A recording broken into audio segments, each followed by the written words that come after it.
Ravings from the grave and salutations, everyone. Dr. Redfield here, and this week we're going on a hunt by moonlight because I want to share with you all the top 10 werewolf movies to have you howling like a hairy, drooling, gibbering, couch-marking, leg-humping psychopath. Lock and load, hairballs. Wolfman's got nards. Can I make a movie suggestion for this week? I swear to God, if you suggest Twilight, I am going to delete you. Never mind.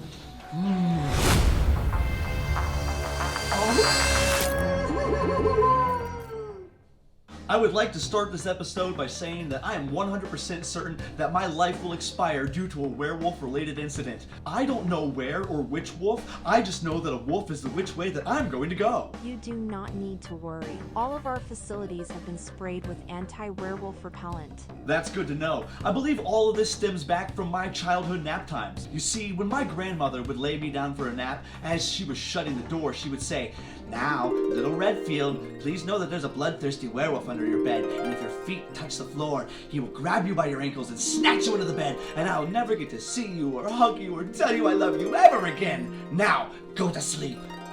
Now, trust me, when I heard that as a child, I would take a nap. That sounds like real childhood trauma.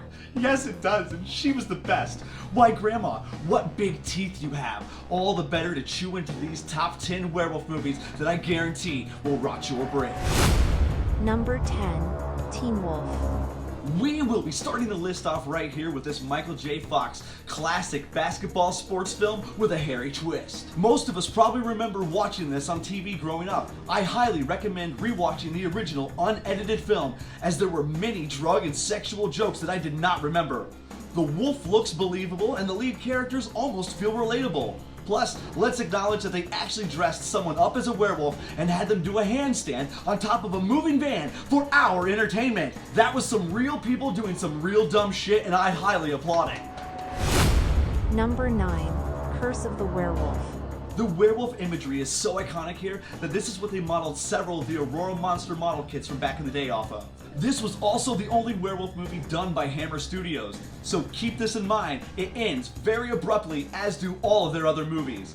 With an ambitious screenplay and a fantastic scenic design, your hair will crawl at the gothic tension set in this tale. Did you guys see that?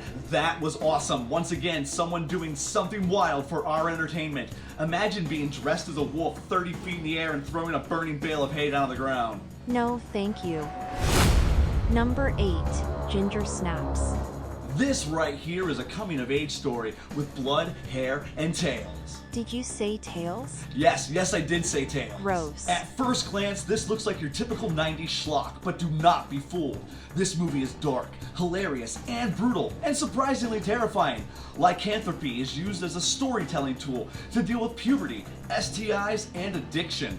These two sisters will do anything and everything for and to each other. What else can these girls say? It's just that time of the month. What the hell do you mean by that? Number 7, WolfCop. The title for this Canadian flick right here tells you everything you need to know about this off-the-wall Lupin adventure. Simple and direct, this movie knows exactly what it is and does not pull any hairy knuckle punches. It is a movie about a cop that is a wolf. There's gore, there's humor, and there's sex with a werewolf. That's right, this cop likes booze, boobs, donuts, and justice. So if you're a criminal out late at night, you would better watch out for them. Number 6, Project Metalbeast. So what happens when you mix military experiments and werewolves? You get Project Metalbeast. The government wants to create an army of super soldiers, and they have the solution. Kane Hodder. Well, not really, but it is Kane Hodder playing the Metal Beast. This is one of those types of films that just goes for it and swings for the fences. When someone is making a request for a horror movie that they probably haven't seen, this is my absolute favorite to share. I feel so cool when I get to suggest it. You are a nerd.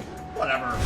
Number 5, The Wolfman. Now, this will be the only combo on the list here, as I'm going to be referring to both the 1941 Lon Chaney film and the 2010 Benicio del Toro film. In my opinion, this is why remakes should be done.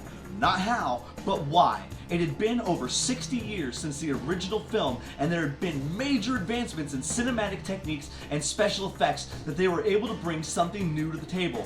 Neither movie is perfect, but each has its own merits. The 1941 film set the standard for werewolves, and the 2010 werewolf never looked so good, well, when it wasn't CGI. I recommend sinking your teeth into both of these films on the same full moon night. Number 4, The Howling. The special effects in this film right here is worth the price of admission alone. Thank you, Rob Bottin. Here we get to witness the mom from E.T. as she's being terrorized by a serial killer and a werewolf, and there is no escape. Either by night or by day, she is pursued.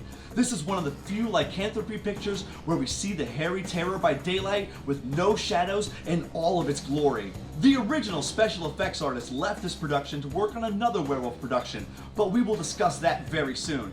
His replacement, on the other hand, though, would go to do this job and then to work on John Carpenter's The Thing. Rob Bottin worked with wolves and then had a tussle with the Russell. Are you referring to Kurt Russell? Well, yes, who else, of course? You cannot tussle with Kurt Russell. Number 3, Dog Soldiers. The Scottish government has a new idea for a soft, cuddly creature they want to train to rip your head off. So, send in the troops. This is like Predator meets Jaws meets Little Red Riding Hood with a bazooka. What starts off as a basic training mission for this ragtag group of soldiers turns into a wild, militarized, howling fight for survival. I feel like this is an underappreciated gem from the early 2000s that needs way more appreciation than it currently gets, especially in the current world of CGI monstrosities and monsters. When the going gets tough, the Dog Soldiers will fuck it up. Number 2, Silver Bullet. As a child, sometimes all I wanted was Gary Busey from this film to be my uncle, and for him to make for me my own silver bullet. The wheelchair or the bullet? Either one. Based on The Cycle of the Werewolf by Stephen King, this was originally a calendar-turned-novella-turned-production. It is the 10th movie based on Mr. King's writings. Please note that this is what a happy and successful Corey Haim looks like.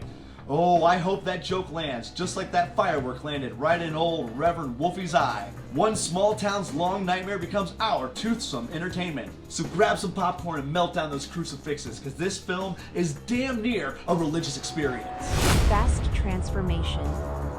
The transformation scene in American Werewolf in London is classic, brutal, and iconic. You will not forget it after you see it.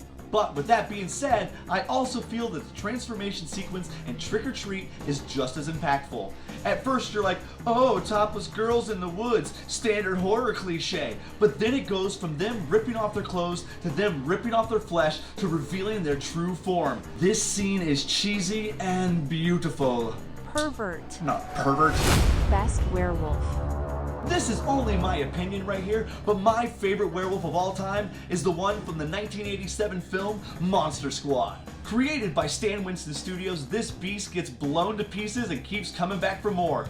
As a child, I thought I had memories of playing with a toy of this werewolf, but I was mistaken. It wasn't until further research was done that I discovered I'd actually been playing with the 1989 Kenner Ghostbusters werewolf toy. Now I need this bad. I need this like a silver-plated hockey stick to the backside of the head. We can arrange that.